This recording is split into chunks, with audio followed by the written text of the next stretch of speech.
I'm bored as fuck during quarantine, and presumably so are you, so I'm going to make a couple of videos about things that I find interesting in maths.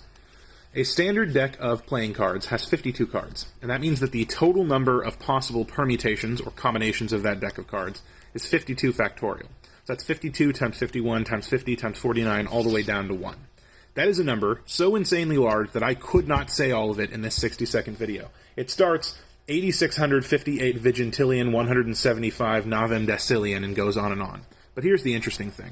Every time that you shuffle a deck of cards into what is presumably a random assortment of those cards, you have gotten one of the possible permutations. And there are so many of them that when you randomly shuffle a deck of cards, odds are that is the first time a deck of cards has ever been in that exact order in all of human history through and into the future. And that is interesting. Quarantine Fun Math Facts Part 2. This one has to deal with coffee. There's a theorem in topology called Brouwer's fixed point theorem, which says that when you have a set of points, like for example coffee in a coffee mug, and they are bounded, meaning contained entirely within the coffee mug, without holes, meaning there's no part of the coffee mug that sticks out and creates a hole in the coffee, and transform continuously, meaning I don't cut or tear it, which is kind of impossible to do with liquids. When I mix them up, at the end of me mixing them up, or what in math we call a transformation, there is always going to be a single point in that coffee that ends up in exactly the same place that it started before I tried to mix it up. Meaning no matter how well you mix up your coffee, at least one point always ends up in exactly the same place. Believe it or not, this also has an interesting ramification for maps, which I'm going to cover in the next video. If you saw my last video, I talked about Brouwer's fixed point theorem and how that relates to coffee, but I mentioned at the end of that video that it also has an interesting implication for maps, and that is this. If you take a map of the world like this meets the 3 points that we talked about in that last video. It is contained, meaning there are borders to it, it doesn't go on infinitely. There are no holes or tears, and I can transform it continuously, meaning I don't need to cut or glue anything. So when you take a map of the world like this and hold it parallel to the ground, no matter in which orientation you put it or where you are in the world, there is always going to be a point on that map that is directly over the point which it geographically represents. And that is also interesting. Weird Quarantine Math Facts Part 4. Stick around because I absolutely promise this one's going to surprise you. This right here is called Tupper's self-referential formula. Don't worry about trying to figure it out because I know it looks complicated, but all you have to do is replace the x and the y coordinates with some sort of coordinates on a grid, like 2, 1 or 3, 5. And when you do that, this formula will tell you whether to color that pixel in black or leave it blank. And if you do that, you will see this. This equation actually plots out itself, but there is a trick. If you look on the side here, you can see that hidden k value. That tells you how high up we are on the graph. In that case, it's this huge number here. Go a little bit farther up, and we can see Pac-Man, because that equation plots out all of the possible combinations of pixels that fit within this size. And since it's all possible combinations, that means somewhere in that graph is your name and the exact time of your death. Hey guys, so I have more quarantine fun facts coming later in the day, but I wanted to address some comments on the video about Brouwer's fixed point theorem and coffee, because I thought they raised an interesting point. There were a lot of people saying, well, what if you mix the coffee twice? Though intuitively, it does feel like that would work, because you would have a different fixed point at the end of the first transformation and the second transformation.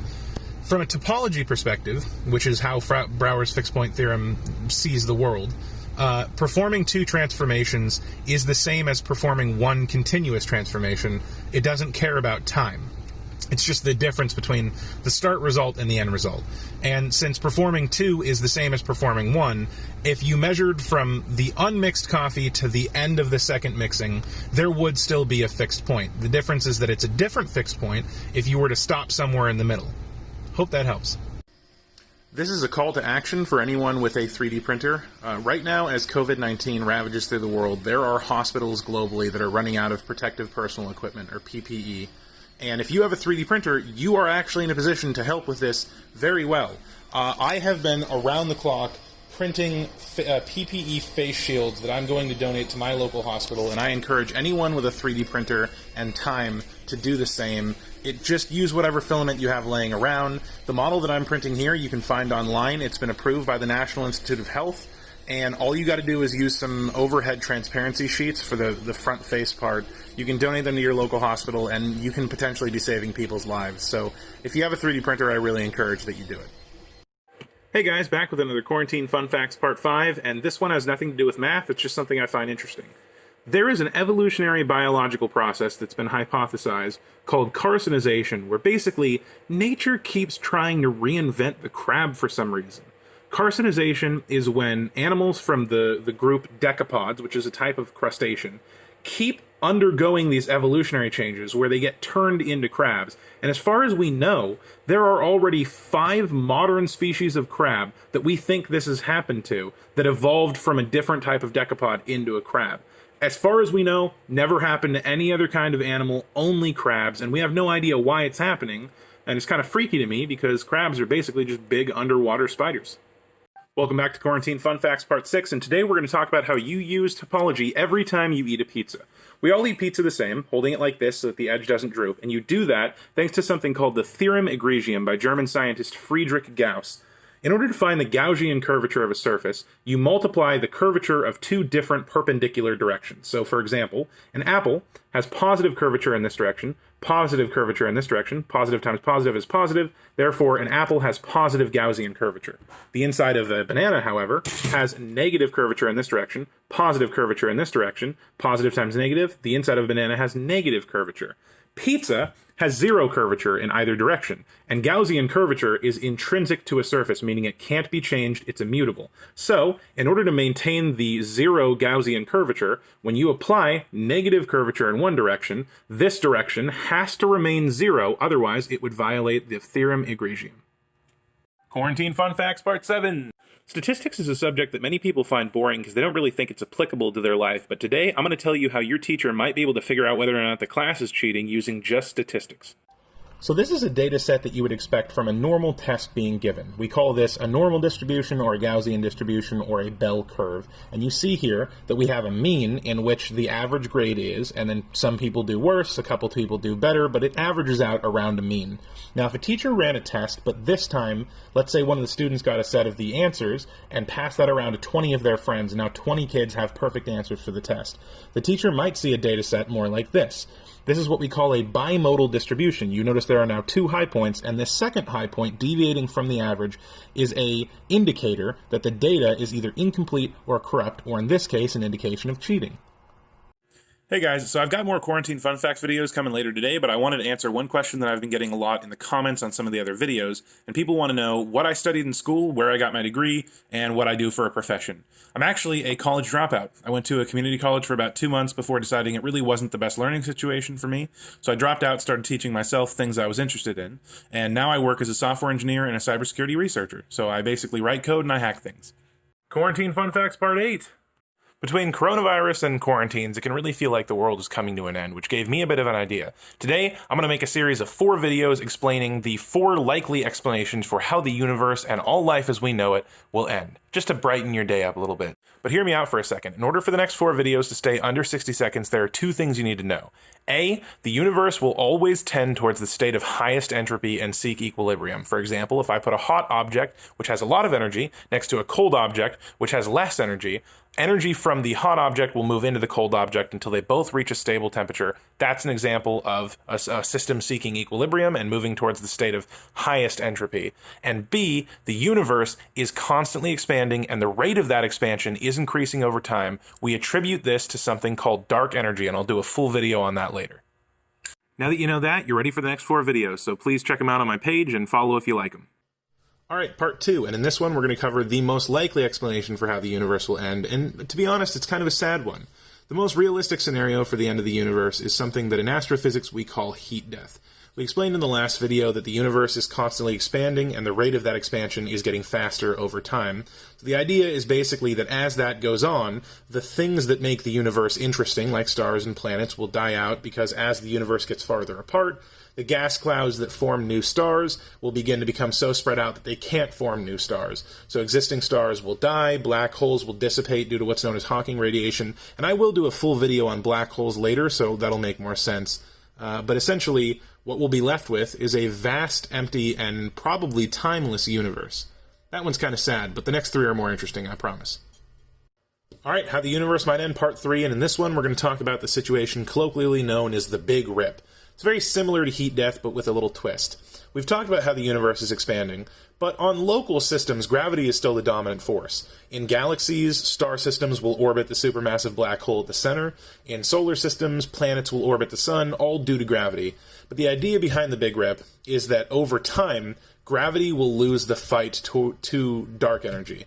And essentially, gravity will become too weak to keep things together, and dark energy, as this expansion grows, will basically begin to rip individual particles apart, more than heat death, not just dissipation, but it'll actually rip these particle structures apart until eventually the entire universe is just a boundless sea of these particles that are incapable of interacting with each other, meaning time would stop, all physics would stop, just everything would stop because no particles could interact anymore.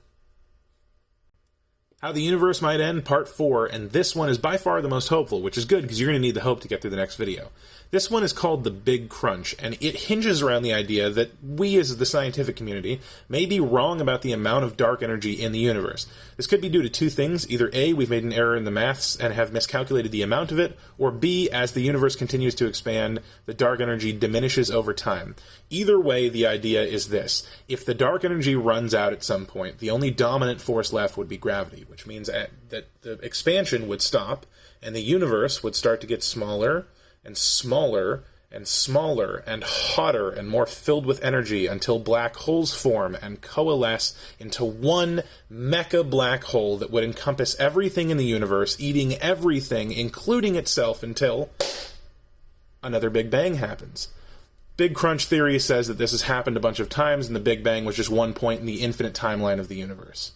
How the Universe Might End, Part 5, and this one is my personal favorite. It is the idea of vacuum decay. First, you have to understand the idea of quantum fields. Quantum fields dictate the laws for the universe, and different fields are responsible for different physical properties of particle interactions. So, for example, the Higgs field is responsible for how an item gets its mass. Now, quantum fields, like everything else in physics, wants to hit its lowest energy state, and in physics we call that a vacuum state. Well, the theory is that unlike all other quantum fields, the Higgs field might actually be in what's known as a false vacuum state, meaning there is a lower energy level. And if, in some random point in the universe, due to an effect known as quantum tunneling, a single particle is able to hit a lower Higgs state, that would cause an ever-expanding ball of energy that would grow at the speed of light throughout the entire universe, instantly deleting everything that it touches. And on the inside of that ball, the laws of physics as we know it would be fundamentally different, and there's nothing we can do to detect it. In the last couple of days, the news cycle has been filled with stories about a potential link between 5G cellular networks and coronavirus. However, I'm here to tell you that there is no link between the two.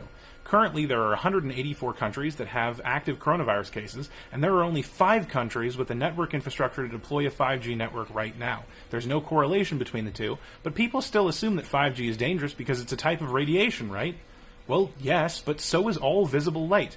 These are both examples of electromagnetic radiation, and they're on the same spectrum. The difference is that both visible light and 5G networks don't have enough energy to be what is considered ionizing radiation. Ionizing radiation has enough energy to knock an electron out of its orbital shell. If this happens, for example, in a molecule of DNA, it can corrupt the DNA, which will lead to the creation of a free radical which can go on to become a cancer cell. That's why there's a link between radiation and cancer. However, both visible light and 5G don't have enough energy to do this. That's why they're both safe. Are you bored during quarantine? What if I told you that in just 3 videos, I could teach you how to download high-resolution images of the Earth like this, directly off a government satellite in space, all without even leaving your own backyard for less than $100? Believe it or not, this is possible thanks to the magic of software-defined radio, and in this video and the next 2, we're going to talk about how you can do it at home. But first, let's talk about where these images come from. There are lots of Earth imagery satellites that are available to the public, but in this video series we're going to be covering the NASA GOES satellites, GOES. That stands for Geostationary Operational Environmental Satellite, and in the next video I'm going to go over the hardware that you need to capture these images, then we'll go over the software that you need to actually decode them, and by the end you should be able to download images like this for yourself. So please like and follow if you find this interesting. Alright, part 2. Once the satellites take photos of Earth, they broadcast them down in the form of radio waves. And in order for our computer to pick those up, we're going to need a software-defined radio like this. This is the Hack RF1, which I personally use. However, the cheapest option and the one I think you should use is the RTL SDR dongle, which is available for about $20 on Amazon. In addition to the SDR, you're going to need two more things, one of which is an LNA, or a low noise amplifier like this. For this video, we're going to be using the Sawbird Plus Goes by Nuelec, and a big ass antenna. This is a 2.4 gigahertz Wi-Fi antenna that you can easily buy on Amazon, and the secret sauce is that we're going to use a little piece of PVC to push this front reflector out 2.5 centimeters. That'll bring it closer to the range that Go's broadcasts at. Once you've got all your pieces, it's time to assemble it. You hook the antenna up to the LNA, making sure that the antenna side is on input. Then you hook it up to the RTL SDR and plug it into your computer, or if you want to leave it outside, you can run it to a Raspberry Pi. Here I have the Pi Zero, but I would recommend a Pi 3 or a Pi 4. Cool. Now you've got everything set up, and the next step is to get this antenna pointed at the satellite. To be honest, there is a lot that goes into getting this pointed correctly, and explaining it in a 60-second video really wouldn't do it justice, so just go online and look up SDR Go's antenna alignment. There are two main things, though, one of which is the polarization of the antenna, which is why it's 45 degrees this way. Depending on whether you're in the northern or southern hemisphere, you'll need to change the polarization. And lastly is go online and look for a website that will automatically give you the elevation and azimuth that you need to point this at in order to target the satellite properly. It sounds complicated, but I promise it's easier when you actually start messing with it. Now your hardware is set up and the antenna is aligned. The only thing left to do is software. If you're using a Raspberry Pi, go ahead and SSH in now, and from this point forward, the instructions are identical on both the Raspberry Pi or the computer. Just go online to the GitHub page for Go's tools. I've included a link in the comments, and follow the installation instructions. From that point on, everything is completely automatic. Welcome back to Quarantine Fun Facts Part 9, and today we're going to be talking about a statistical anomaly with U.S. presidents. The rate of left-handedness in the general population, depending on your source, is between 10 and 11%. So given any 10 random people, odds are one of them on average will be left-handed. However, of the last 15 presidents to hold office in the U.S. White House, there have been 7 left-handed. That's 47% of the last 15 presidents. Herbert Hoover, Harry Truman, Gerald Ford, Ronald Reagan, George H.W. Bush, Bill Clinton, and Barack Obama have all been left-handed. That is a rate 5 times higher than what you would expect out of the general population, and currently we have no explanation for why this is. Odds are that this would have been true, given the data that we've seen now, of previous presidents as well. However, there used to be a superstition where they would steer left-handed children away from being left-handed because it meant that you were associated with the devil or something. It'll be interesting to see if this trend holds up for future elections. Welcome back to Quarantine Fun Facts Part 10, and this one is a testament to the power of exponential growth.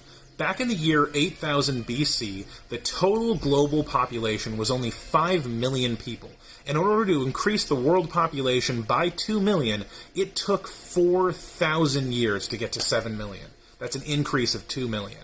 However, in 2017, the total global population of Earth was 7.53 billion, and due to the law of exponential growth, now the total population of Earth increases by 2 million people every 9 days. Hey guys, I just wanted to say thank you so much. I am currently here drinking a celebratory beer with my cat and girlfriend because we just hit 10,000 followers on TikTok, which is crazy for educational content. So thank you so much. I love all of you guys. Quarantine Fun Facts Part 11. For many years, people have argued about what the plural form of the word octopus is, but today I'm going to put that debate to rest. Is it octopi, octopodes, octopuses? Well, in order to understand, we need to look at the history of that word, also known as the etymology. The modern English word octopus actually comes from the Greek word octopus, combined with the Old English word octopoda. But because the New English word octopus is part of the English corpus, it adapts to English grammar, meaning the correct form is octopuses. Though it would not be incorrect, given its Greek roots, to use the word octopodes, which is the Greek pluralization. Octopi is extra wrong because that word has no Latin roots and therefore can't use the Latin pluralization of adding an I. For example, cactus, cacti. That is why octopus is correct, octopodes is kind of correct, and octopi is just straight up wrong. Bonus fact, a group of octopuses is called a consortium. Quarantine Fun Facts Part 12. Have you ever seen a glowing fish or a mushroom and wondered to yourself, how does it make light? Well, it does that through a basic chemical process known as bioluminescence, and today you're going to learn how it works. Any organism that is able to bioluminesce does so using a type of chemical called a luciferin. They vary on animal to animal. In most mushrooms, it's 3-hydroxyhispidine, but it changes around. And what the luciferin does is interact with a natural enzyme called luciferase. When it does that, in combination with oxygen and ATP for energy and fuel, it reaches an excited state where the luciferin has more energy in all of the electrons. Then, when it decays back down to the ground state, it gives off all of that energy in the form of photons, which is basically visible light. It is theorized by most scientists that any animal that has bioluminescent properties either does it as a method to ward off prey or potentially attract food. And I think that's pretty interesting. In one of the other videos and some of the comments, I mentioned that I work as a cybersecurity researcher. And a lot of people, because of those comments, have asked me questions about hacking. So I've got a question for you guys. Over the years, I have managed to collect quite a lot of cool hacking gadgets that you might have seen in popular movies or TV shows like Mr. Robot, and I want to know if you guys want me to do a small series where I go over all these gadgets and how hackers use them. Welcome to the Hacker's Toolkit, Episode 1, and today we're going to be looking at how a hacker may use a small device like this in order to gain access to a business or even your hotel room. Nowadays, many businesses use RFID cards like this in order to control how people move around a building. You may have used these at a hotel, but the idea is simple. You hold them up to the reader next to the door, and if that card has the correct permissions, it will unlock the door. The problem is, in order to set up a card like this, businesses need to enact very specific security controls that they rarely ever do, meaning that a hacker can use a small device like this Proxmark V3 easy, and then they can read the data off of the original card. Then later, at a time of their choosing, pick a compatible card like one of these, write the new data to that card, and end up with an exact digital copy of the original card. They can then approach the building at night using this card to gain access, and in all of the access control logs, it'll look like the original card was used, meaning unless the system is set up very specifically, which again, it almost never is, there is no way to detect this attack retroactively. Welcome back to the Hacker's Toolkit, Episode 2, and today we're going to be taking a look at the famous Hack-5 rubber ducky as featured in an episode of Mr. Robot. What may seem on the surface to be a harmless USB is actually so much more under the hood. This is what we call a Human Interface Device Controller, or HIDC, and using the small microSD card in the back, you can actually load this up with scripts written in Hack-5's proprietary Ducky script language.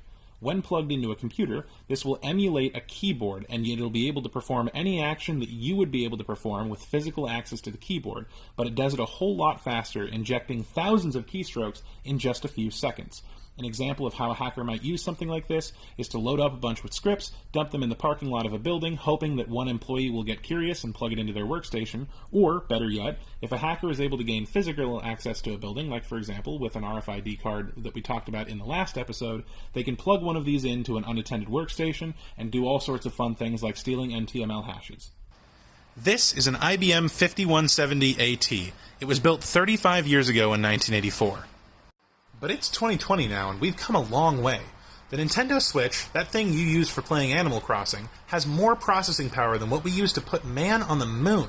As time goes on, technology gets more powerful, but it also gets smaller. We can't do this forever, as we're quickly coming up on a problem called quantum tunneling. In the next 2 videos, I'm going to explain how traditional computers work, why quantum computers are better, and how that's going to affect your security in the future.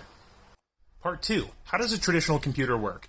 Everybody knows computers can do what they do by doing math, but computers do math a little bit differently than you and I. The way that you and I were taught to do math in grade school works using a system of base 10. We call it that because there are 10 digits. However, a computer, as many of you may know, uses base 2, more commonly known as binary, using only zeros and ones. It does this because at the most basic level, computers are made out of transistors, and all they do is act as a gate that either allows the passage of electricity through a circuit, or stops the electricity from passing through a circuit.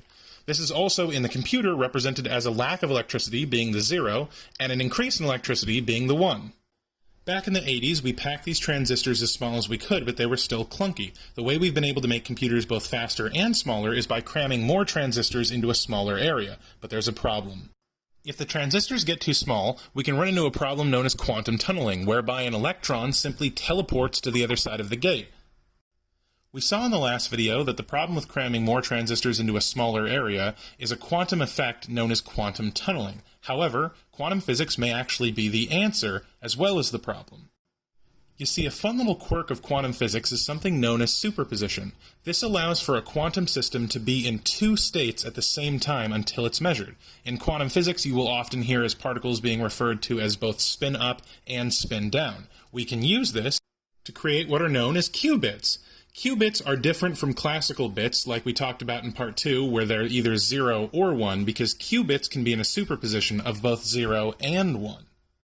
Using qubits as opposed to normal bits is a huge leap forward for computing because it makes the math a lot faster. The quantum computer that Google is working on is currently 100 million times faster than any classical computer that they have. This leap in computing power has an interesting ramification for cybersecurity, but I don't have enough time, so check out the next video. Okay, so now you know quantum computers can do math fast, right? Big whoop, how does that affect you? Well, it affects you because it turns out this is actually a massive security concern. Basically, all online encryption and security schemes that we have nowadays rely on the mathematical security of very large prime numbers.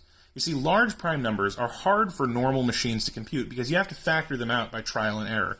And modern machines are shit at doing math with only 2 digits because of the binary system. The problem is that a quantum computer using qubits would be able to do that math much faster because they're in a superposition, meaning they'd be able to factor numbers quicker and find prime numbers that we don't even know exist right now. That means the fundamental math behind the algorithms that protect your email and even your bank is flawed, which is why cybersecurity researchers like myself are in a rush right now to try and find encryption schemes that are more secure in the quantum age. Yesterday, I got this wicked sunburn, and even though it does hurt like hell, it gives me a chance to talk about why sunburns happen in today's episode of Quarantine Fun Facts, Part 13. There are 2 types of ultraviolet radiation, UVA and UVB. Both are dangerous, but UVA is what causes sunburns. You see, we all learned in high school biology that DNA is made out of these nucleotide pairs, containing guanine, cytosine, thymine, and adenine. Well, what happens is when a UVA photon strikes a section of DNA with 2 thymine pairs next to each other, it can actually cause them to fuse, forming what's known as a pyrimidine dimer. This is damaged DNA, so in order to stop this cell from replicating the bad information, it triggers a biological process known as apoptosis, in which the cell basically kills itself. When that doesn't occur, that damage gets replicated and can actually go on to become cancer. That's why spending too much time in the sun, exposing yourself to unnecessary amounts of ultraviolet radiation, can result in skin cancer. One last thing, a lot of you guys have been asking me for a YouTube channel, so be sure to check the next video because I have an update on that. We live in uncertain times. But because of fear, uncertainty, and doubt, many people have been turning towards conspiracy theories about the coronavirus to try and minimize the impact that it has on human life. In the United States, we've had 83,115 deaths from the coronavirus. And if you live in a state like me with over 37 million people, it's easy to think that isn't much. But the Vietnam War killed 58,220 people. Today, the coronavirus has already killed 24,000 Americans more than the Vietnam War did. New York alone, yeah, the state, not the city, has 21,845 deaths. That means more New Yorkers have died of coronavirus than would have died if the 9/11 terrorist attacks happened 7 times. It's okay to not be okay. We get it. Everyone is struggling with their mental health right now. But it's not okay to martyr hundreds of thousands of people against their will for the U.S. economy. It will recover. We will recover. But we have to do it together.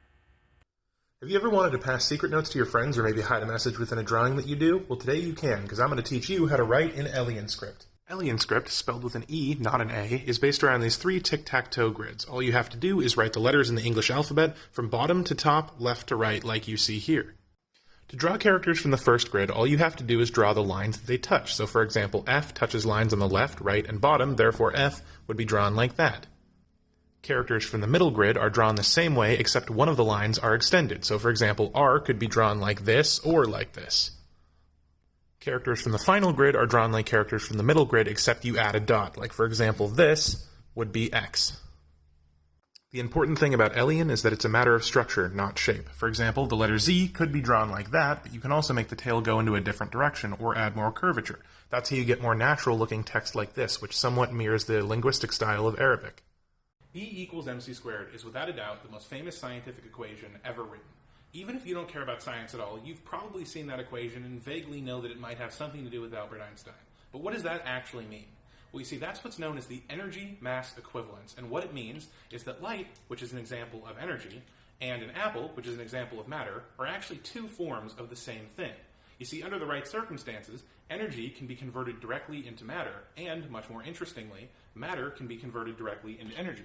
And this is a powerful relationship. Because if you were to take the mass of but a single paperclip and convert it all instantly directly to energy, it would yield an explosion about the same size as the atomic bomb that we dropped on Hiroshima. And there's one more thing you should know. That is not actually Einstein's formula. Einstein's equation actually says that energy squared is equal to mass times the speed of light squared plus p, which actually means momentum, times the speed of light. Our world is being revolutionized by artificial intelligence, machine learning, and neural networks. But when big tech companies throw these words around so loosely, it becomes hard to understand what any of them actually mean. So today, I'm going to clear that up. Artificial intelligence is a broad field of computer science that studies how we can build machines that are able to think and solve problems for themselves. One example of this is when the camera in your phone is able to detect a face and autofocus on it. Now, machine learning is a subset of artificial intelligence that focuses on how we can build machines that are able to perform tasks without being explicitly programmed. An example of machine learning would be rather than teaching a computer how to play chess, you let it watch hundreds of thousands of games of people playing chess, it will analyze the strategy of the winners and come up with a method for itself. Lastly, we have neural networks, which is our best method of achieving truly self-teaching machines. Neural networks work by mimicking the structure of the human brain and implementing a network of interconnected neurons. Each neuron takes in information, performs a calculation, and passes it off to another neuron. Welcome back to Quarantine Fun Facts, and today we're going to be talking about how headphones like the Apple AirPods 2 perform noise cancellation. In order to understand noise cancellation, first we have to understand sound. When something makes sound, like for example, a guitar, it's creating vibrations that then propagate through the air. When it makes its way to your ear turns it into an audible sound. This means sound travels as waves of high and low pressure, like this. The electronics in the headphones then measure this pressure difference and generate another sound wave that is exactly opposite to the first wave. When these waves combine, the high-pressure portions of one cancel out with the low-pressure portions of the other, which creates one standing wave that has no vibration, aka no sound. This is a process known as deconstructive interference, and in order for it to work well, it has to be done very quickly so that the waves are perfectly out of phase.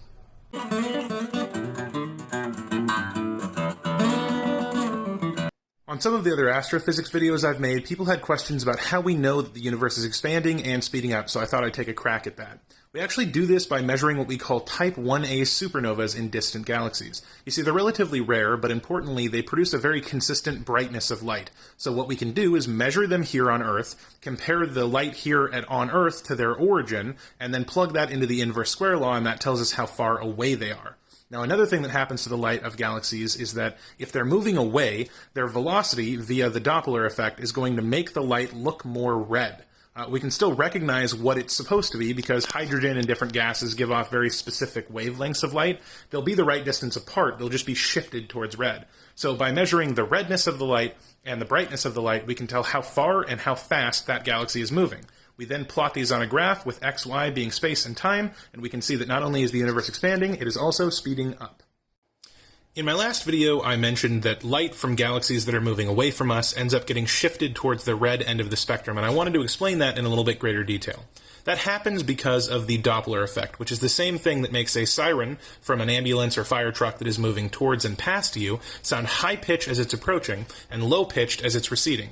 You see, when an object is emitting something in the form of waves, like for example sound which travels in waves or light which also travels in waves until you get to the quantum level and it's a little screwy, what happens is as it's moving, in the direction that it's moving, the waves in front of it get kind of accordion scrunched together, which makes sound higher-pitched and light more blue, and the waves behind it get kind of expanded, which makes light seem more red or sound seem deeper. That's why you hear the siren go wah, wah, wah, wah, wah, as it kind of moves away. Terrible impression of a siren. The point is, that is how we're able to measure whether or not galaxies are moving quickly, is by measuring how red-shifted their light becomes. Somebody in the comments of one of my other videos asked me to explain Benford's law, so this video is for you. Benford's law is a law of statistical analysis that says that if you take any relatively well-diversified group of numbers, like for example the populations of every country on Earth, or if you were to write down all the numbers on the front page of the Financial Times, and you made a graph of how often each digit, 1 through 9, shows up as the first digit in a number. What we would expect to see if they were truly random is that each digit shows up about 11% of the time, with no preference other than random error. What we actually see is rather surprising. 1, the number 1, shows up as the leading digit 30% of the time. 2 shows up about 17% of the time, and so on, smaller, until you get to 9, which only shows up 4.6% of the time. This happens because numbers tend to stagnate around 1 as the law of increasing averages, meaning a number that's at 1,000, to get to 2,000, where 1 is no longer the leading number, that's an increase of 100%, yet 9,000 to 10,000, that's only 11%. Welcome back to Quarantine Fun Facts, and today we're going to be talking about digital color. What if I told you that despite all the beautiful, colorful videos that you watch, your computer, TV, and phone have only ever actually shown you 3 colors? Well, believe it or not, this is totally true, because almost all modern color screens use a technique known as RGB subpixels. You see, for each pixel in your display, there are actually 3 subpixels, one green, one red, and one blue. But your eye, because they're so small, perceives them as actually being white. Then by varying the intensity of red, green, and blue, they can achieve almost any other color. So despite what you see as beautiful, colorful video, your computer screen or your TV or your phone is only actually showing you some combination of red, green, and blue. And believe it or not, you actually can see this. As a proof of this, if I zoom in on the white fish, you can actually see red, green, and blue pixels. Hey guys, so this is a very different video than the types of videos I normally put on this channel, but I wanted to put it out because I've been seeing a lot of TikTok videos telling people that are protesting right now in Minneapolis and other places around the nation that in order to avoid tear gas, you should wear a bandana soaked in water around your face. And I wanted to say that that's actually a terrible idea. Most police departments use tear gas called CS gas, the primary ingredient of which is 2-chlorobenzol malonitrile, which is actually a crystal, not a gas, that's suspended in the smoke that comes out of the tear gas canisters. And it activates when it touches moisture. That's why it burns your tear ducts and the mucous membranes in your nose, mouth, and throat. So if you put a bandana soaked with water on your face, the crystals will dissolve into the water and burn the lower half of your face. So no matter what you do, please don't follow this advice. Stay safe out there and just try to get through tomorrow.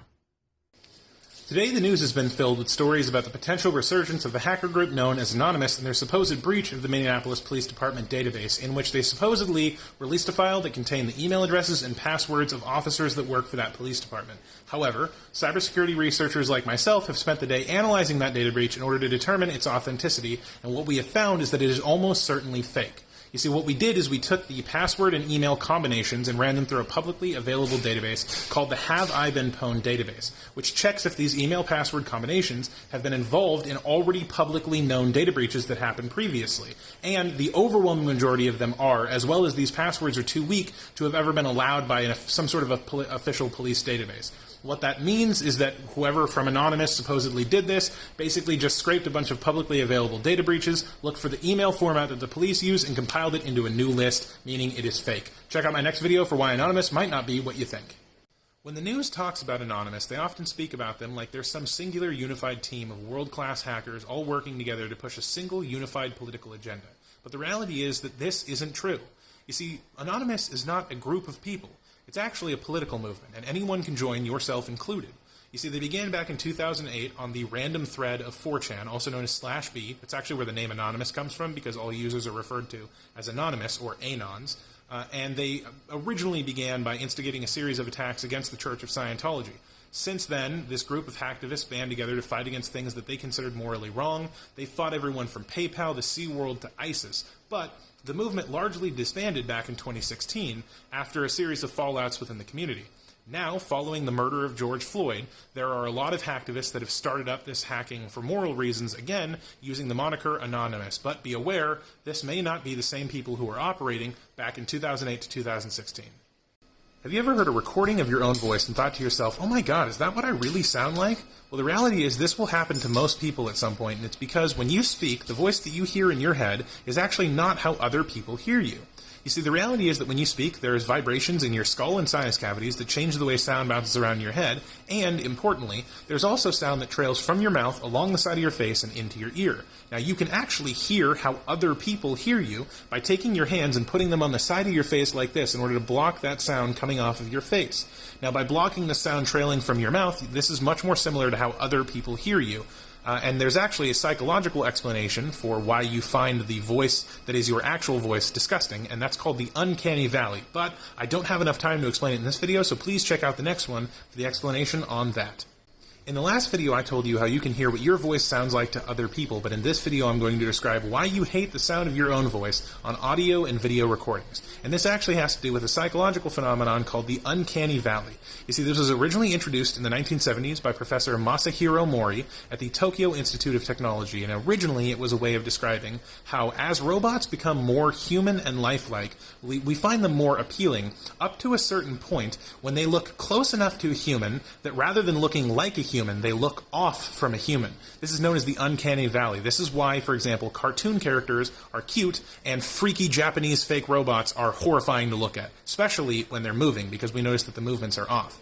Now, the reason that you hate your voice on an audio or video recording is because your brain recognizes that it is your voice. However, because it's not what you hear in your internal monologue, it is recognized as off or foreign, and that triggers the predator fight or flight response in your brain, and you think it's disgusting.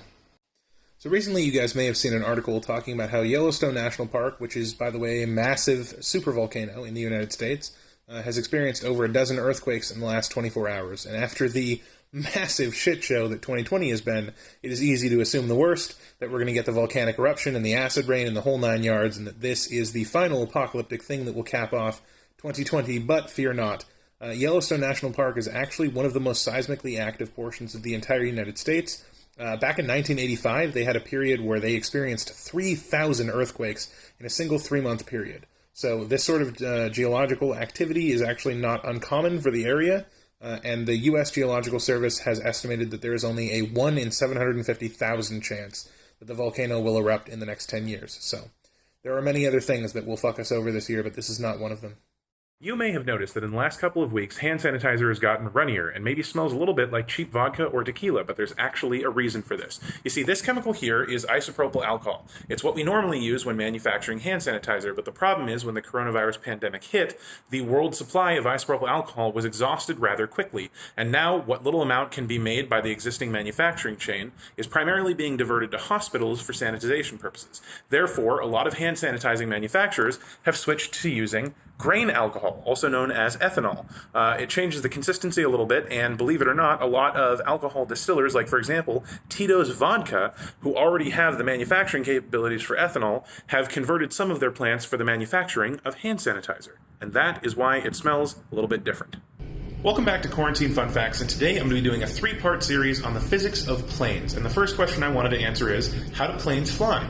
Well, planes fly by taking advantage of a physical property known as lift. If you were to make a lateral cut to an airplane's wing like this and look at it from end on, what you would see is this shape, commonly referred to as an airfoil. Airfoils generate lift in 2 ways, the first of which is through Newton's third law of motion, which says that every action has an equal and opposite reaction. This means that as air hits the bottom of the wing and is redirected down, the wing has imparted a downward force on the air. In accordance with Newton's third law, this means the air must apply an upward force on the wing, and this upward force is known as lift. The second method is through Bernoulli's principle that describes how as air moves over an airfoil, it creates a pocket of low pressure above the wing and a pocket of high pressure below the wing. Now, this transfer of force from high to low pressure creates an upward force, and again, that is lift. Check back for part 2. Okay, part 2. Now you know how the plane flies, but how exactly does a pilot control it? Well, they do that using what are known as control surfaces, and those are those flaps that exist on the tail, on the horizontal stabilizer, and on the wings. Pilots control the roll of a plane using what are known as ailerons, and those are the bends that you see in the wing here and here. Ailerons that are bent down increase the lift, which pushes this wing up, and ailerons that are pushed up decrease the lift, which is what pushes this wing down. Pilots control the pitch of the plane using what are known as elevators, which are built into the horizontal stabilizer here on the tail. When these flaps are raised up, it decreases the lift, which causes the nose of the plane to pitch up, and inversely, when they're pointed down, they cause the lift to increase, which points the nose down. And lastly, pilots use this flap on the plane known as the rudder to control the yaw, which is how far left or right the plane is turned. Now, just to recap, ailerons are what allows the pilots to control the roll of the plane, elevators are what allow the pilot to control the pitch of the plane, and the rudder is what the pilot uses to control the yaw. Welcome to part 3, and now we're going to look at why some planes have their wings angled up. When a plane has its wing angled up, this is known as dihedral, and it's very important for stable flight because it induces a property known as inherent positive static stability. Now that sounds like a lot of complicated words, but what it means is actually pretty interesting, and I'm going to increase the dihedral to show this off. If the plane were to fly and become off kilter like this, This wing now has a larger cross-sectional area to generate lift against gravity than this wing does. That means that this wing will produce lift until the plane rights itself and assumes stable horizontal flight again, even if the pilot isn't touching the yoke. The plane will right itself automatically. Now, some planes have their wings angled down, and this is known as anhedral, and it's done for maneuverability. Like, for example, the Harrier jet has anhedral so that it can quickly snap roll in combat in order to avoid. And the largest plane in the world, the Antonov AN-225, also has anhedral. Because of the fact that the wings are mounted above the center of mass, without anhedral, it wouldn't be able to be easily controlled. Look, we've all been there. You're trying to read a news article, when suddenly you can't because they detect that you're using an ad blocker. Now, you could turn your ad blocker off, or I can show you how to get around that with a little bit of inspect element magic. Now, most people already know that if you hit F12 on your keyboard, at least in Google Chrome, you can bring up the Chrome Inspect Element menu, which a lot of annoying high school kids use to edit news articles into whatever they want. However, you can actually use this to your advantage by clicking on the button in the upper left-hand corner, then selecting the ad block element and hitting delete on your keyboard, which will get rid of it. Just keep doing that until you get rid of the background elements, and then the grayout will go away, but now you're left with one problem: you can't scroll. Scroll up in the HTML until you find the body element, click on it, and then in the side profile you will see Overflow, Hidden, Important. Click on Hidden, change it to Scroll. Done. Look at the red cup. Now look at the blue cup. What if I told you that your brain just lied to you about the passage of time? Well, it did. It's because the movement of the human eye from one object to another is called a saccade. It's the French word for jerk, and it's one of the quickest movements that the human body could make, typically between 20 and 200 milliseconds. But this poses a problem. When your eyes move that quickly, your vision gets very blurry. So to cope with this, your brain has come up with a mechanism called saccade masking. You see, your brain actually shuts down the visual center while this movement is going on, meaning that you perceive no visual information. Then, at the end of the transition, when your eye is now locked on object B, it sends the new information to you, but it lies about how long you've been looking at it, telling you that that information was there during the transition, and you've probably experienced this at some point. If you've ever been at work or school and looked over at the second hand of a clock only to notice that it stays there for just a second longer than it should be, that's because that's what you actually saw, because your brain lied to you about how long you've been looking at the second hand. Credit where credit is due. I'd like to give a shout out to @Foon because his Twitter thread is what inspired me to make this video. I can't even believe that I get to make this video right now. Today at 1:39 p.m., this account hit 100,000 followers. First of all, wow. There are 171,476 words in the English language, and I failed to find a combination of them that can properly express how grateful I am, how excited I am, and how moved I am. I'm a college dropout, and in the last 3 months, I have made videos that university professors have embedded in their course lectures. This has been a truly wild ride, and I cannot thank you enough for coming on it with me. It has been one of the great honors of my life to explore the beautiful, wonderful, and intricate world of science with you, one 60-second video at a time. So, thank you. I love you guys so much. I can't wait to keep making content for you, and this one goes out to you. Welcome back to Quarantine Fun Facts, and today I just wanted to talk a little bit about something that I find funny and a little ironic, which is that a lot of medical terminology exists that actually can't be pronounced by the people who have it. Like, for example, a glottal stop is a speech inflection in which somebody is incapable of saying T. You commonly see this in people that speak Cockney British, so for example, they'd say butter and bottle instead of butter and bottle. However, somebody who has a glottal stop cannot say the word glottal stop. And on the same token, somebody with a lisp cannot say the word lisp. And my personal favorite is that the scientific name for a fear of long words is hippopotamonstrosis quipedaliophobia. You may have heard the rumor going around TikTok that you need to drop a squirrel from 4,800 miles in order for that squirrel to die of starvation. So let's take a look at that by calculating the terminal velocity of an eastern gray squirrel. I have assumed a mass of 560 grams, a total surface area of 930 centimeters squared, a gravitational force of 9.8 meters per second squared, drag coefficient of 1, density of 1.29 kilograms per cubic meter. Now I've cut the surface area in half because half of the squirrel is not facing the wind, and plug that into the equation for terminal velocity, and we can see that the terminal velocity of an eastern gray squirrel is 13.9 meters per second. Take miles, convert to meters, divide by the total number of meters per second, that gives you seconds, convert that back to days, and we see 6.432 days is technically enough time for a squirrel to die of starvation, but you've forgotten two things. A, that is way in outer space, which means they would die upon re-entry, and B, water is required every 1 to 3 days for a squirrel, so in reality you would only need to drop them from 2,238.726 miles for them to die of thirst. What if I told you that teleportation is a very real thing? I covered this a little bit in my series about quantum computing, but electrons can teleport to the other side of a transistor if it gets small enough. This is an effect known as quantum tunneling, and in this video you're going to understand it. Thing 1, depending on how you measure it, some systems, like for example light, can behave like a particle or like a wave. They're actually both, and this is known as duality. We know that because of Schrodinger's equation. What we can do is compare the total energy of a wave function against its potential energy. Potential energy is the energy associated with an object's position. For example, currently the marker has no potential energy. If I raise it, it has higher potential energy. If a particle's wave function's total energy is higher than its potential energy, then it can continue to be a wave. If its total energy is lower than its potential energy, then its wave has to decay. But when you get really small, something interesting happens. When you have a barrier that's really small, a wave can hit a barrier, and that barrier will end before its decay is finished, which means it can go on being a wave, but now at a lower energy level. The electron basically tunnels through the transistor and ends up on the other side. That's why it's called quantum tunneling. This video is not going to be a science one, so I apologize for the people that follow me just for that. I've seen an argument used a lot recently by people who are privileged, people like me, who don't have to face the horrifying racism that exists in this country on a daily basis, that have been saying that America is not a racist nation because there's no systemic racism, there's no law that discriminates based on the color of your skin.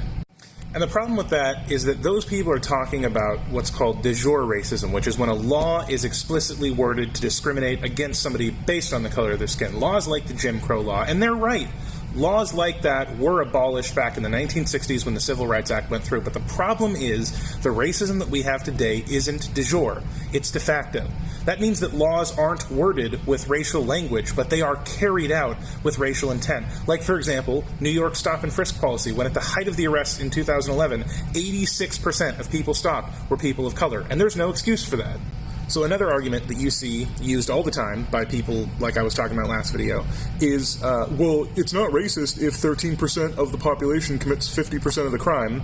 And first of all, let's just point out how wildly circular thinking that is, because BLM is saying that the policing system is racist, and then you're using a statistic that proves that blacks are arrested more often than whites to prove that it's not, so that's kind of the fucking problem.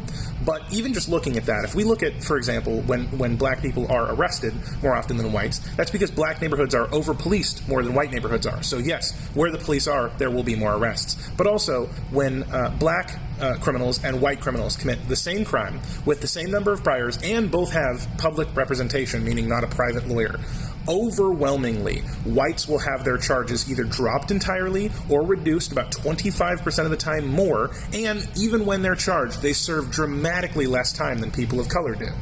The third argument that you see a lot, specifically about the defund the police movement, is, well, who are you going to call when you're getting raped? And first of all, that's not what they're arguing. There is an abolish the police movement, but it doesn't have mainstream support. Fox News would love for you to believe that it does, but most people are arguing defund the police. And they're arguing that for two reasons. A, the police is wildly overfunded, which is what's led to the militarization that we've seen across the United States. And B, the police have been forced to fill a bunch of societal functions that they weren't ever intended to fill, and therefore they fulfill poorly.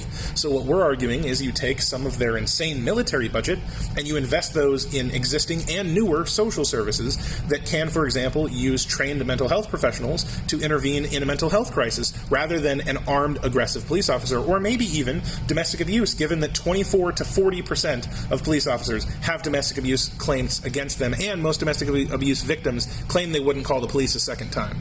All right, part 4, and this is the last one of these that I'm doing, but this one is targeted at the facts don't care about your feelings, Ben Shapiro boys, because you know what? I'm with you. Facts don't care about your feelings. But the problem is that the people that I see yelling that shit, they don't go out of their way to get all of the facts. You see, any relatively competent statistician can take a set of statistics and warp it and isolate it until it supports their point. But the thing is that when you provide data out of context, you can make it say whatever you want. You can draw irrelevant or incorrect conclusions from that data. But more importantly than that, analytical people have this problem all the time. I myself have this problem all the time. Information is only useful in the context of humanity. So even when you represent a statistic fully and in context with the way it was gathered, if you do not provide information about the situation that provided those statistics or the consequences of those statistics, you didn't give all the information. Switzerland is a country that's famous for their neutrality. They haven't fought a war since 1815, but they maintain that neutrality by being one of the most heavily militarized countries in the planet. Believe it or not, Switzerland is lined with between 3,000 and 6,000 points of demolition. That means there are around 3,000 points in Switzerland's infrastructure where things like bridges, railways, highways, and roads are lined with explosives, so that in the event that an army were to try and occupy them with a ground invasion, they'd hit a button and blow all of it up, making a ground invasion basically impossible. In addition to that, every able-bodied male age 19 is conscripted into the Swiss military mandatorily, where they're given a rifle and a pistol that they take with them even after they leave. They are expected to keep them in serviceable conditions, so if they're called to arms, they'll be able to fight. And in addition to that, the Swiss Alps is lined with hundreds of miles of secret tunnels and military bases that can hold thousands of troops, as well as machine gun turrets that are there specifically to shoot down planes that try and occupy the country. If you want to be peaceful, you gotta carry a big stick. Well, this is a weird video to have to make. If you live in the United States, you have probably heard the news that Mike Pompeo is planning on banning TikTok in the United States, which obviously, as a creator with over 100,000 followers, I would prefer didn't happen. But ultimately, I have to prepare for that possibility. So, two things. Thing one, if you are not already subscribed to my YouTube channel, the link for it is in my TikTok page in the bio, as well as in the comments of this video. And thing two, I am going to be going through today and taking the majority of videos on my TikTok profile and cross-uploading them to YouTube so that they're all available there for you guys to see, as well as if, in the unfortunate event that TikTok does get banned, I will be basically uploading content to YouTube as opposed to TikTok. It'll probably be a little bit longer form, but I think you guys will like it, so stay with me. Let's see if we can get through this, and let's hope for the best.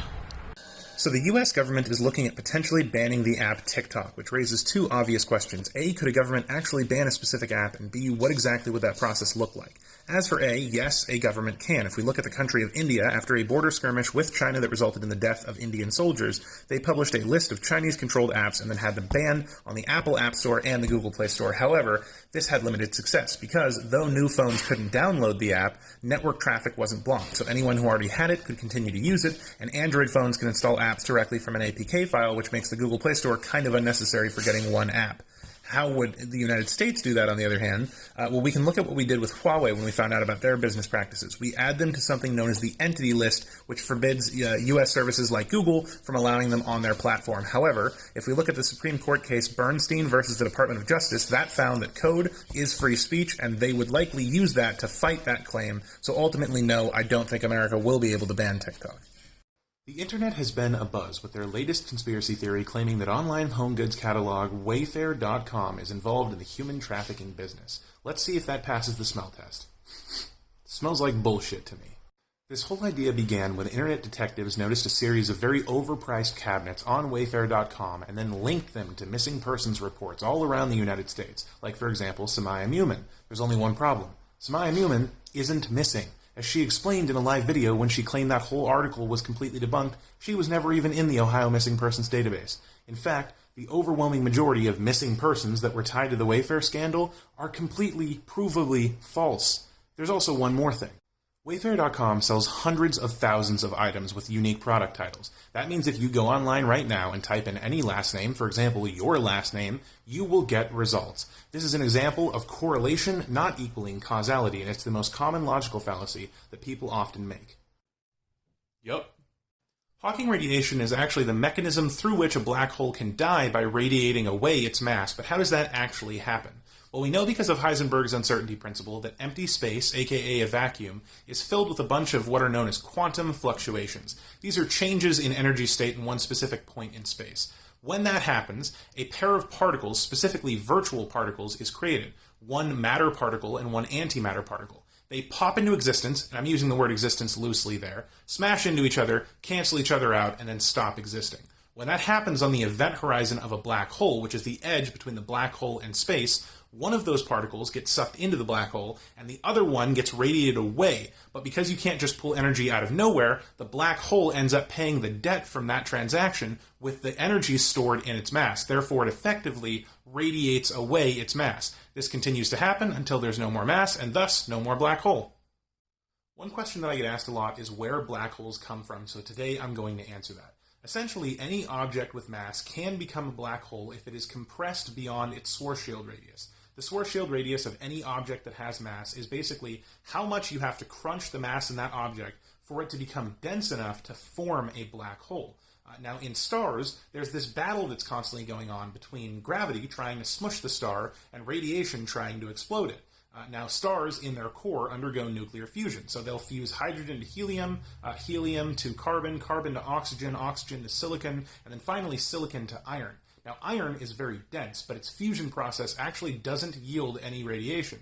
Therefore, when a star's core becomes primarily iron, the radiation side of that fight loses, gravity wins, the star goes smoosh, collapses beyond its Schwarzschild radius, and becomes a black hole.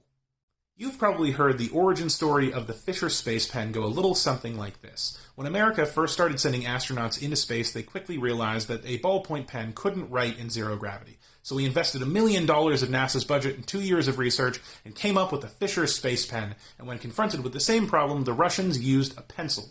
But that's not the real story of the Fisher space pen, and it doesn't do justice because the real one is more interesting.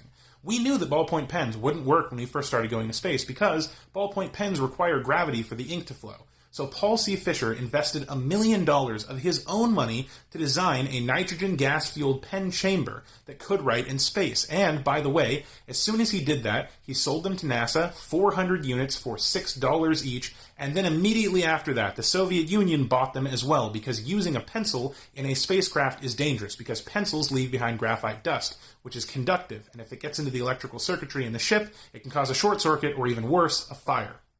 So here's a little rant while I'm driving home. If you were educated in an American school growing up like I was, you probably learned that America won the space race when we put a man on the moon. But that's only because we moved the goalposts so many times. In reality, the Soviet Union set pretty much every other space record that there is. In 1957, they launched Sputnik, which became the first artificial satellite around Earth. They actually launched in a converted nuclear missile called the R-7. And later that same year, they launched a stray dog named Laika that became the first living thing in space. 2 years after that, the Luna 2 became the first man-made probe to land on the moon. 2 years after that, a Russian cosmonaut named Yuri Gagarin became the first man in space. 2 years after that, Valentina Tereshkova became the first woman in space. 2 years after that, Alexei Leonov did the first spacewalk. And in addition to that, they had the first space station, and the Venera 7 is the first probe to land on another planet. It landed on Venus. So, yeah, I guess we were first to the moon, but they were first pretty much damn near everything else. So this is hands down the weirdest story that I know, and I swear to God it's true, but back during the Cold War, the Soviet Union wanted to import the American drink Pepsi so that they could sell it, but the currency that they were using in the Soviet Union wasn't globally recognized as a form of payment, so Pepsi couldn't take it. So at first, they brokered this deal where the Russian government gave them some licensing rights to their government-controlled vodka brand, Stolchnaya. But as time went on, that vodka dropped in price and was no longer really worth their end of the deal. So when they renegotiated this contract, Pepsi went to Russia and they're like, "Ayo, you owe us like $3 billion. And Russia was like, "Yeah, no problem. Just here, have these 17 submarines and this frigate and this cruiser and this destroyer, which are 3 types of military ships." And then Pepsi was like, "Bet," and they took it. And so for a short amount of time, Pepsi-Cola was the 6th largest military on the planet. You may have seen some videos here on TikTok claiming that cheese and milk-based products contain literal morphine, and that is why they're so addictive. Welcome to episode 1 of Actually, the show where I debunk online misconceptions using real science. This claim that cheese and milk products are addictive because they contain literal morphine is based on a misunderstanding of a natural milk protein called casein. Any product that is made from milk has it, and when your stomach breaks it down, it can turn it into a type of chemical called a casomorphin that is an opioid much like morphine. That's why people think, oh, it's literally morphine. However, it's not. This molecule here is morphine, and it is very chemically addictive, but this very much larger and extraordinarily different molecule here is beta-casomorphin 7, which is the product that's produced when the natural digestive enzymes in your stomach break down the casein that's present in milk product. Now, this claim is false because not only is casomorphin not literally morphine, but also we know from behavioral studies of both mice and humans that casomorphin doesn't make it to your brain after it's digested and does not have the same addictive qualities. Let's talk about the science behind coffee. The crown jewel of any half-decent cup of espresso is this gorgeous golden brown liquid known affectionately as crema. The word crema is actually Italian for cream, even though this isn't really cream. reality, what it is a dense matrix of tiny little air bubbles wrapped in what are known as surfactants. Surfactants are chemical compounds that have a hydrophilic head, meaning that they love water, and a hydrophobic tail, meaning that they hate water. Because of this love-hate relationship with water, air bubbles make a perfect home for surfactants, where their hydrophilic heads can be surrounded by water and their hydrophobic tails can touch the air. Because espresso is brewed at much higher temperatures than normal pour-over coffee, the water it's made out of has an ability to diffuse more CO2, providing lots of air bubbles for the surfactants to bond to. Check back tomorrow when I explain why nitro cold brew coffee is sweet without any cream or sugar. The Science of Coffee bonus clip. If you drink black coffee, you may notice that black coffee is typically associated with a bitter taste. Now, bitterness in coffee, as we'll discuss in the Nitro Cold Brew episode, come from a number of bittering agents. Caffeine itself is bitter, but rarely contributes to the bitterness of coffee. Also, what type of coffee bean you have can greatly affect bitterness. Arabica tends to be a lot less bitter than, for example, Robusta, which is a cheaper but more caffeine content-heavy bean.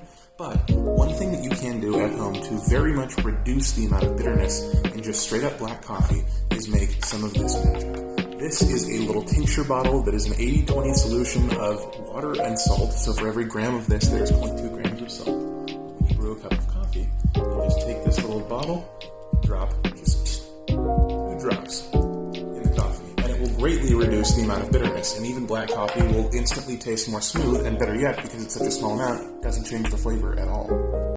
Hey guys, so quick channel update. Yesterday I did my first live stream here on TikTok, and it was a ton of fun. I really enjoyed being able to answer your guys' questions and interact with you more directly, so I'm definitely going to be doing a lot more of those moving forward, but I wanted to announce something. Some of you guys were crazy enough to donate money to me during that live stream, which, though I am incredibly grateful for, fortunately, I don't really need. So moving forward, all money raised during the course of my live streams is going to be split in half. The first half is going to be donated directly to the Wikimedia Foundation, which is the nonprofit behind Wikipedia, the free encyclopedia, and the other half is going to be given to an organization called Black Girls Code that aims to take women of color, who are one of the most underrepresented demographics in STEM fields and specifically computer science, and teach them how to code and introduce them to computer science so that they can learn valuable career skills and hopefully increase the amount of representation that we see from that demographic. So just to let you guys know, if you do donate in the future, thank you very much, but it's all going to a good cause. Of all of the creative coffee concoctions that humans have dreamed up in the last 600 years, none of them utilize our knowledge of science better than nitro cold brew coffee. By using science, we can minimize the extraction of bittering agents from the coffee and maximize the mouthfeel and creaminess for a high-pressure nitrogen infusion. The end result is a coffee drink that tastes both creamy and sweet despite never adding milk or sugar that leaves even those that are disgusted by the traditional bitter taste of black coffee pleasantly surprised. There are 6 naturally occurring organic acids in coffee, but the key to reducing bitterness is minimizing those 2. Chlorogenic acid is extraordinarily bitter, so the first step is choosing the right bean. You want to avoid Robusta and go with the variety Arabica. In addition to that, chlorogenic acid breaks down into quinic acid during roasting, so going with a lighter roast of bean will also help reduce bitterness. Now that you know how to select the right beans, check back for part 4 where I explain how to actually make the cold brew. Now that we know how to select the right type of bean, let's look at how to make cold brew. First up, we're going to need some coffee beans. Now, we talked about how to pick the right ones in part 4, but if you missed that, there are 2 key points. Thing 1, you want to go with Arabica, not Robusta, and thing 2, go with a lighter roast. In addition to that, you're going to need a scale that measures in grams and some sort of a vessel to measure your coffee beans in. Lastly, you're going to need a vessel to actually brew the coffee in, and most importantly, a coffee grinder. Now, the ratio that we're aiming for here is that for every 1 cup of water, we're going to have exactly 28 grams of coffee. Now from this point, it's pretty simple. Simply add your water to the brewing vessel, coarsely grind your beans for whatever amount you're brewing, then combine them, shake, and allow to sit in a cold place for 12 to 18 hours. The reason that we go through the trouble of making cold brew is because we're not brewing with hot water, but over a long time using cold water, we're actually reducing the amount of bittering agents that we extract, like chlorogenic and quinic acid, leading to a significantly smoother overall product. Hello, beautiful people. I am Cole the Science Dude, and I have a mission for you. Over the last 6 months, I have become very involved in the open source research initiative around COVID-19. Basically, what that means is that me and a bunch of my like-minded hacker friends have gotten together to try and read and learn and research and find out as much as we possibly can about the SARS-CoV-2 virus, how it spreads, how it functions, how it replicates, how it mutates, everything and beyond. And during this process, I've gained a lot of very useful, often in-depth knowledge about viral epidemiology epidemiology and immunology in a way where I feel that I might be able to help clarify some of the things that you guys might be confused about. So here's what I want to do. I want to make a series of videos answering your guys' common questions about the coronavirus, from how it spreads to whether or not masks are effective. Anything that you want to ask a question, please leave a comment right now, and I will go through them over the next couple of days and make video responses to as many different questions as I possibly can. The goal here is just to inform. No political biases, no bullshit, just facts. Answering your questions about COVID-19, this person here is asking about the virus's ability to survive outside of the body, for example, on public surfaces. Now, in viral immunology, we actually refer to this as fomite transmission. What that means is that if I am an infected person, and I go to, for example, a public place like a maybe grocery store, and I get some of my infected human juices on an object, can another person come by, touch that object, and then by having touched that object that I also touched, can they get sick? Yes, fomite transmission is possible for human-to-human spread, but it is incredibly rare. The vast majority of human-to-human transmission of coronavirus and SARS-CoV-2 occurs by respiratory droplets. That is why wearing a mask is so important, because the vast majority of spreading between humans occurs through coughing, sneezing, and breathing or talking in close proximity. And so if you're wearing a mask, you help stop the respiratory droplets that you're spreading, and it stops you from inhaling the respiratory droplets that somebody else might have breathed. That being said, still wash your hands. Answering your questions about COVID-19, Part 2, and this person here says that they are an educator and a leader in a school. Should they be worried about reopening? I don't want to be alarmist, but yes, you absolutely should. Reopening right now is a terrible idea, and here's why. A lot of the reasoning behind reopening schools right now seems to be based in the misbelief that either children can't get coronavirus, which, for the record, they absolutely can, and then they can bring it home to people who might be older and are more immune compromised or have pre-existing conditions that make them significantly more likely to be hospitalized or die. But also, and this is important, week after week, we keep seeing news stories like this that talk about how children who get coronavirus, yes, they're more likely to survive, but a lot of them are ending up with these life-altering complications as a result of having gotten the virus after they've already recovered from it. Some of these will be lifelong issues that child has to deal with. So, is this a disease that could hurt children? Yes, absolutely it is, and reopening schools right now is dangerous. Answering your coronavirus questions, Part 3. This person here is wondering why the coronavirus is so much worse than the flu and why is it more worrisome. Really, this answer has two options.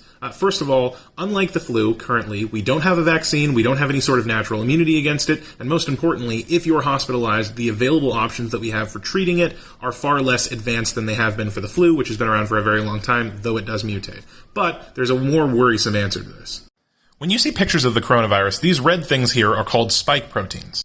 When the SARS-CoV-2 virus enters your body, those spike proteins bond to the host cells by attaching to what are called ACE2 receptors. They're part of the renin-angiotensin system, and the problem is you have ACE2 receptors all over your body. You have them in your lungs, in your heart, in your liver, in your gastrointestinal tract, and a ton of other areas. So COVID-19 has the ability to cause a variety of really nasty manifestations in like all organ systems, which is why organ failure is so much more real of a threat with COVID than with the flu. Answering your questions about COVID-19, Part 4. So this person here is wondering what sort of ability we have to model different mutations in coronavirus. And this is something that I actually have a lot of personal hands-on experience. I myself have actually written code that takes the RNA genetic data inside the SARS-CoV-2 virus and is able to break that down into codons with reading frames and build it into proteins and amino acid sequences and then basically fold those proteins. And so do we have the ability to model specific mutations? Limited ability, yes, but in order to tell how that actually affects the cell, not very reliably. What we do have the ability to do, and what again I have personal experience with, is taking patient data in which they have certain mutations, like for example the D614G mutation that increases the prevalency of spike proteins within the SARS-CoV-2 virus, and look for what we call coupled mutations or twin mutations, which are mutations that tend to occur with other mutations, and then we can analyze other patient samples to kind of get a timescale. But basically, we can't really predict it, but we can monitor it fairly accurately. Answering your questions about COVID-19 Part 5, and this person asked a question about Oak Ridge National Laboratory's recent study in which they used a machine learning network to analyze patient data from people who had severe cases of COVID-19 by analyzing their bronchoalveolar lavage fluid. Basically what that means is that you take fluid, you run it through the lungs or a portion of the lungs, and then you collect that fluid and analyze it. And by doing that, they were able to find evidence for what is called a bradykinin storm. Now, we've known for a while that cytokine storms may play a big role in why COVID-19 is so deadly in certain cases, producing multi-organ system failure and things like that, and we think now that this study shows us evidence that bradykinin storms might be a contributing factor in terms of doing the same thing. Bradykinin is a naturally occurring peptide that promotes inflammation and will dilate the arterial blood vessels in your body, but just keep in mind that this is a mechanistic machine learning study, not an actual experimentation or research-based study, so it shows us where to look, but we're going to need more experimentation to fully understand the bradykinin role that may be played in COVID-19. Answering your COVID-19 questions, part 6, and I wanted to answer the second part of this question because I already addressed the study in the last video, but they're also asking about vitamin D. We've known since around the 1930s that a vitamin D deficiency will make you more susceptible to acute respiratory infections, of which COVID-19 would be an example. Now, however, there is some data that has come out that shows that potentially being vitamin D deficient will make you more likely to either get or get a severe case of COVID-19, and that potential vitamin D supplement treatments might help in your ability to fight off the infection once you have it. But these studies are few, and the data that is put between them is not of the highest caliber of data that we require from viral immunologists. So the reality is that more research is going to have to be done in this. It's a promising field, yes. Vitamin D probably is going to be an effective treatment mechanism, but we just need to do more research into it. Answering your questions about COVID-19 Part 7, and this person is asking about natural antibody immunity after recovering from COVID-19. The answer to this is a little nuanced. We do know for a fact that if you come in contact with the SARS-CoV-2 virus and you get sick and you get better, that your immune system will have produced antibodies as it does with any other virus. Antibodies is the mechanism through which your immune system can recognize a virus so that if you come in contact with it again, you have some sort of immunity or it won't be as bad. The problem is that though there is evidence that for about 3 weeks after the coronavirus, you do have a high antibody count, which would imply, again, we have not tested conclusively, that you would have some sort of immunity to it. There are two concerning things about COVID-19 that is not true of most viruses. A, it appears that your antibodies decay relatively quickly, and B, it appears that even once people have recovered from COVID-19, the number of antibodies that they have compared to other viruses is very low. So ultimately, we need more research. We still don't entirely know, but it looks like immunity might not be as strong as it is with other viruses.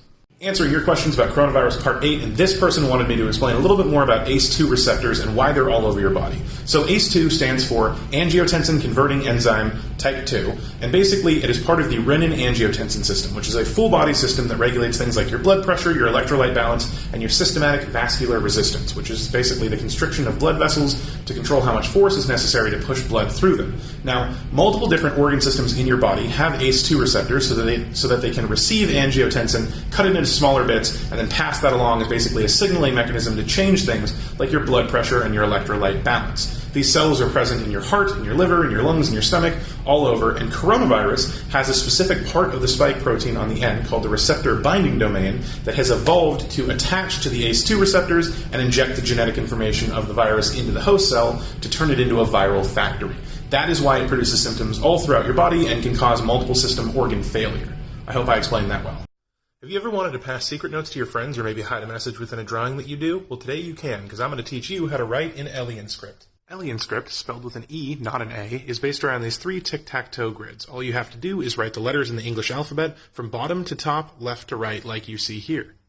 To draw characters from the first grid, all you have to do is draw the lines that they touch. So, for example, F touches lines on the left, right, and bottom, therefore F would be drawn like that. Characters from the middle grid are drawn the same way, except one of the lines are extended. So, for example, R could be drawn like this or like this. Characters from the final grid are drawn like characters from the middle grid, except you add a dot. Like, for example, this would be X. The important thing about Alien is that it's a matter of structure, not shape. For example, the letter Z could be drawn like that, but you can also make the tail go into a different direction or add more curvature. That's how you get more natural-looking text like this, which somewhat mirrors the linguistic style of Arabic. Answering your questions about COVID-19 Part 9, and this person is wondering about the difference between SARS-CoV-2 and COVID-19, and I'm also going to cover the difference between those and coronavirus, because this is a very common question that I get. SARS-CoV-2 is the name of the actual virus that is being transmitted from person to person. It stands for Severe Acute Respiratory Syndrome of the Coronavirus Variety 2. Now, COVID-19 is the disease that you can get as a progression of having been infected with the virus SARS-CoV-2. Much like how you can get the HIV virus but not get full-blown AIDS, which is the disease, you can have SARS-CoV-2 in your body without getting COVID-19. It just appears to be rare. And then coronavirus, or the coronavirus disease, is just the generalized term for the virus that we're currently experiencing as a result of the 2019-2020 pandemic, though it is worth noting that coronavirus is also a general immunology term that refers to any virus within the Coronaviridae family, which are basically orb-shaped viruses. They're named after the stellar corona. Answering your questions about COVID-19, part 10, and for this one I'm going to address the question that I've gotten more than anything else: are masks effective and should I wear one? Yes, they are, and yes, you should. There's been this popular conspiracy theory going around that somehow N95 masks are actually not sufficient to filter out the coronavirus because it is of 0.125 microns and the N95 masks only filter down to 0.3. However, there's a couple of major problems with that. Thing one, an object so small as to be 0.125 microns travels via what is known as Brownian motion, meaning it does not move in a straight line, it moves very erratically. In addition to that, N95 masks are electrostatically charged and use the electrostatic force to suck the virus into the actual fabric gold so it doesn't get past. And all of that ignores the fact that virus particles almost never travel on their own. They're transmitted via respiratory droplets that are significantly larger than 0.3 microns. So yes, masks work. Some masks work better than others. Some masks are terrible. All masks are better than nothing. Please wear a goddamn mask. Hey guys, I know normally I post educational content on this channel, but I have a secret mission for you. My girlfriend put a lot of work into making this video about all of the iOS 14 appearance tweaks that she made, so if you guys could go rate that video with likes and comments and positive feedback, it'd make her really happy. What is up, beautiful people? For all of you that have joined me during my numerous live streams and wanted to have a more direct one-on-one conversation with me, I have started the Science Dudes Discord server. So feel free to jump in on there. There's going to be a link in my channel bio as well as over here in the comments. Anybody can join, and I'm going to be doing regular sessions on there where I will hop on and you guys will have a chance to talk to me directly about whatever you want rather than just leaving a comment on one of my live streams. So I hope you enjoy, and I look forward to seeing you there. For decades, there has been a myth in the hippie community that when you do LSD, you can actually store a small amount of it in your spinal cord, and that by doing something simple, like just cracking your back, you can suddenly cause that LSD to flood into your bloodstream, causing you to spontaneously begin tripping balls. However, there's no scientific evidence of this, yet hundreds of thousands of people every year experience this phenomenon. So what exactly is going on? Okay, so first of all, no. LSD can't be stored in your spinal cord or your cerebral spinal fluid. That is just a straight-up myth. But what is happening here is something called HPPD. Anybody who takes psychedelic drugs recreationally runs the risk of getting what is known as hallucinogenic persisting perception disorder, also known as HPPD. HPPD is a result of a physical change in your brain chemistry that makes it so that you can experience a hallucination without having ingested more hallucinogen. This can be triggered by episodes of large rushes of endorphins, like, for example, when you crack your back, and that is exactly what's happening. What if I told you that our galaxy smells like rum and tastes like raspberries? You might think I'm crazy, but believe it or not, it's true. When scientists trained the IRAM radio telescope directly at Sagittarius B2, which is a massive star-forming gas cloud at the heart of the Milky Way galaxy, they found that gas cloud is primarily comprised of a chemical known as ethyl formate. Now, ethyl formate is the end result of when ethanol, which is a common ingredient in star-creating gas clouds, comes in contact with formic acid, which is the result of carbon, hydrogen, and oxygen, and they form ethyl formate, which, believe it or not, is the chemical responsible for giving rum its unique smell and raspberries their distinctly sweet, tart taste. So think about that the next time you look up at the night sky. The US presidential election is in just 23 days, which means that the internet will soon be rife with political debates between peers. However, in order to stimulate a more intellectual debate, I'm going to be covering the 15 most common types of logical fallacies, starting with number 1, the straw man fallacy. Straw man fallacy is by far the most common type of logical fallacy that we see used in online debate, and it consists of somebody setting up a faulty version of your argument, typically by means of oversimplification or misrepresentation, and then attacking their false version of your argument, known as the straw man, as opposed to the actual argument that you posed. An example of the straw man fallacy would be as follows. I think the hunting of big game animals in Africa purely for sport is immoral. Oh, so hunting is immoral, so you just want everyone to be a vegetarian? See, the fallacy here is that person B isn't actually attacking the argument that person A made. They're misrepresenting it in order to make it easier to tear down. Feel free to share this video with anyone you feel may have committed the straw man fallacy, and stick around for part 2 through 15. Welcome back to Logical Fallacies Part 2. In this one, we're going to be talking about the appeal to authority fallacy. Now, the appeal to authority fallacy is actually a very tricky thing because it looks, in conversation, very similar to doing what you should do, which is devising an informed opinion based on listening to what experts have to say. However, an appeal to authority fallacy is actually when you do one of two things. Either A, assume that because somebody is an expert in one field, they will therefore be an expert in other fields, or B, assuming that because someone is an expert, what they say must be true. For example, I've been thinking about getting a tattoo. My dad has a PhD in mechanical engineering, and he says that tattoos will give you cancer. See, the fallacy here is that person B's father happens to be an expert in something, however, their expertise offers no particular insight as to whether or not tattoos give you cancer, which, for the record, they don't. Feel free to send this video to anyone you feel may be committing the appeal to authority fallacy. Check my page for part 1 and stick around for parts 3 through 15. Thank you. Welcome back to Logical Fallacies Part 3, and this time we're going to be talking about the bandwagon fallacy, which is another one of the very common fallacies that you see used online.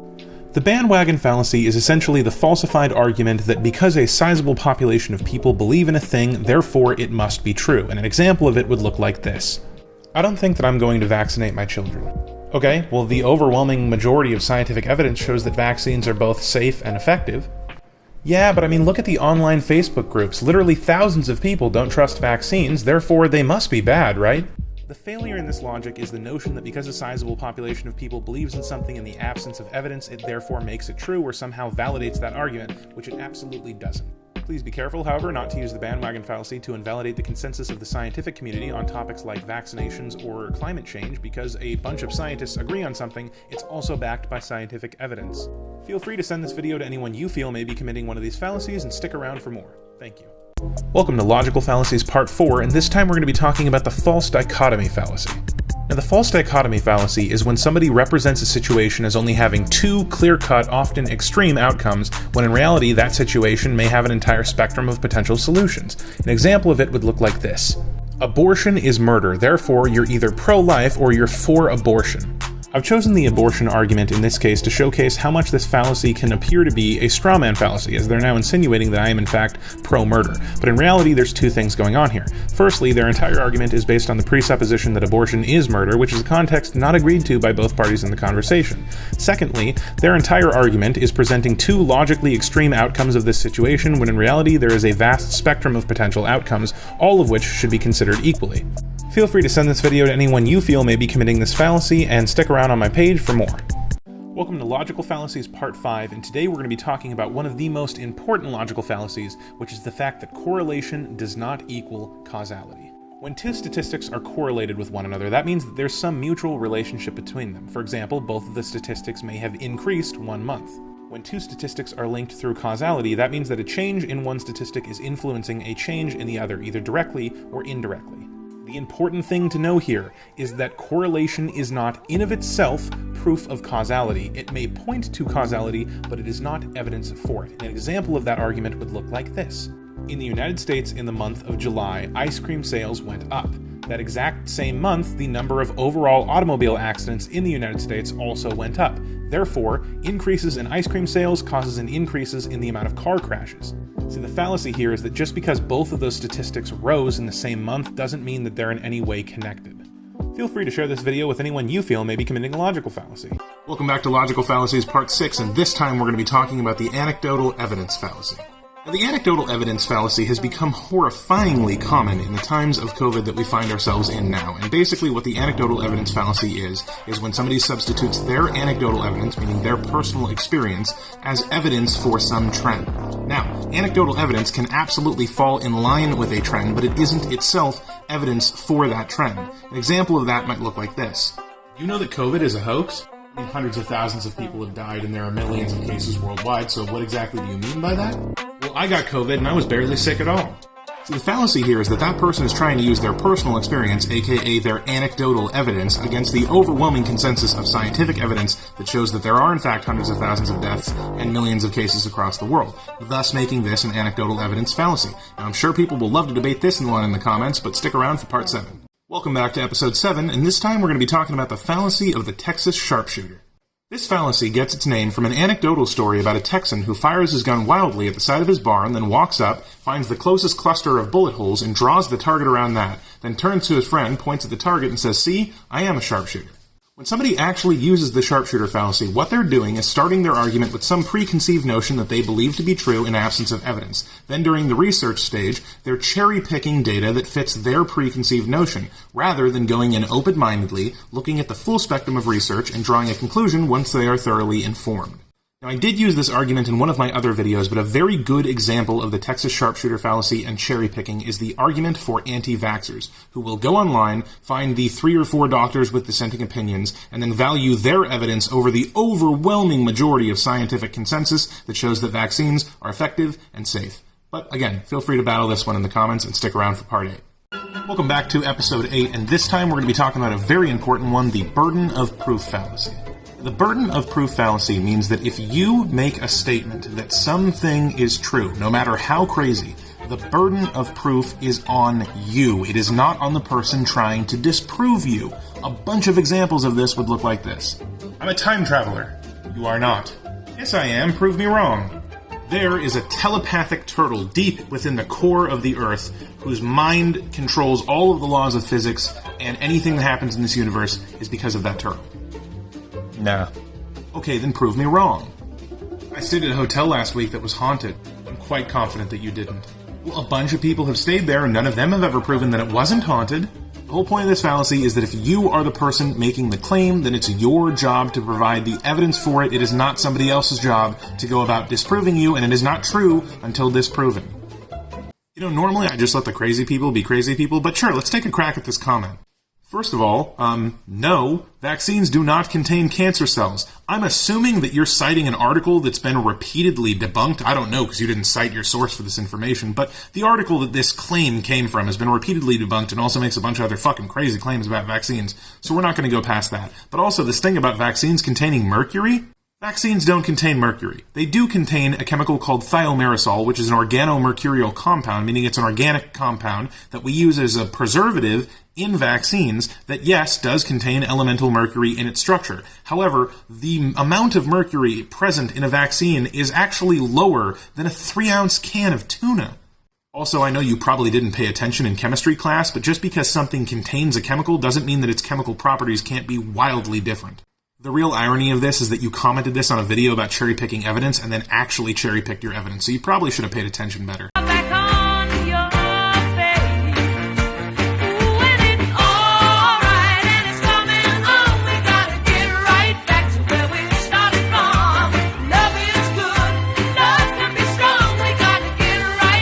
Look, we all love to joke about overthrowing the government, but do you know that you, yes, you, can overthrow the government today? You see this little sticker right here? I got that because today I voted. Voting is the one fundamental thing that we all get to do as Americans, and that might not be true for very long. You see, today, your vote is worth every bit as much as Elon Musk's vote, as Jeff Bezos' vote, as Mark Zuckerberg's vote. Big companies like Facebook and Instagram and Uber and Lyft and Coke Industries, they don't get a vote, but you do. You might not think voting is interesting or even important. I get it. A lot of us have become completely disillusioned with politics in the U.S. to the point where many of us think, well, my vote won't matter. But that simply isn't true. Every 4 years, you get a chance to overthrow the U.S. government and make sure that the representatives that are going to place your values above all else get into office. Make a plan, bring a friend, be safe, and go vote. Your life and your freedoms may literally depend on it. This is very different from my normal content, but I think you guys are going to find it cool. So there's this ARG that's been going on TikTok called PB Here. They make these animated videos like this where this guy PB is trapped in this big laboratory facility and he's trying to get out, and we, the people in the comments, are helping them, but I've made some progress. In PB's latest video, he found a letter on a desk mentioning a website. I decided to check it out. It turns out if you visit infrabiotech.net, it is a very much real website, and if you go down to the bottom right-hand corner, right around here, and click on these 3 lines, it takes you to an employee login portal. First up, this portal requires an employee ID, which I knew would be easy because in one of PB's videos, he shows an employee ID, so I used that guy's number. 084522. But then I needed a password. Now, in all likelihood, the creator of the ARG probably put the password somewhere special, but I'm lazy and a hacker, so I just ran it through some common password lists. Password lists like RockU, CrackStation, and Google 10K are basically big files containing millions of common plaintext passwords. I loaded those into a tool called John the Ripper that brute forced passwords onto the website until I found it. Plug in anything at all and we get in. Part 2 coming soon. PB is here, ARG Part 2. So now we're into the website and there's some cool information that we can glean from here. First of all, we finally know what PB stands for. Turns out PB is a reference to the perfect being. When you read the website, you learn a little bit more about the project, and you even see an interview with PB, and here's what I've learned. Infra Biotechnology appears to be the company that is operating the facility that PB is currently stuck at. Now, what they have done is their research division opened a project called the Perfect Being Project, and they have been making these, what I'm assuming is, synthetic genetic beings that are designed to be the perfect being. We know from videos on this website that there are actually previous generations of PB. So the PB that we've been seeing is a Generation 4, but if you scroll down on the website, there's a video showing the Generation 2 PB, which is green. I'm sorry. That's not right. Dang it, gosh dang it, I can't get it right. Clearly the Generation 2 model wasn't as sophisticated, but here's the best part. If we scroll all the way to the bottom, we can see that the default code for doors in the facility is 1760. I've been seeing a lot of videos recently of Trump supporters taking down their flags and saying that they will support Joe Biden as president. And the comments on those videos are overwhelmingly positive, but I have a problem with that. I understand the instinct that the best way to move the nation forward is to forgive these people and unify behind a common cause, but that's bullshit. Taking down your flag is nice, but for 4 years you supported a man who was openly racist, sexist, ableist, xenophobic, and homophobic. He incited violence against minorities, stood with white supremacists, and refused to acknowledge that Black Lives Matter, all while propping up corruption across the entire federal government. Actions speak louder than words, so frankly I don't give a shit if you do take your flag down. It means about as much to me as Trump's second term. If you're a Trump supporter, I will forgive you, but it ain't as easy as taking your flag down. It starts with recognizing that your vote and your support hurt people and made this country irrevocably worse. That might sound harsh, but you shouldn't give reverence to someone who wouldn't give it back to you. Don't let your guard down just because Biden won. We have a long way to go in the fight for equality.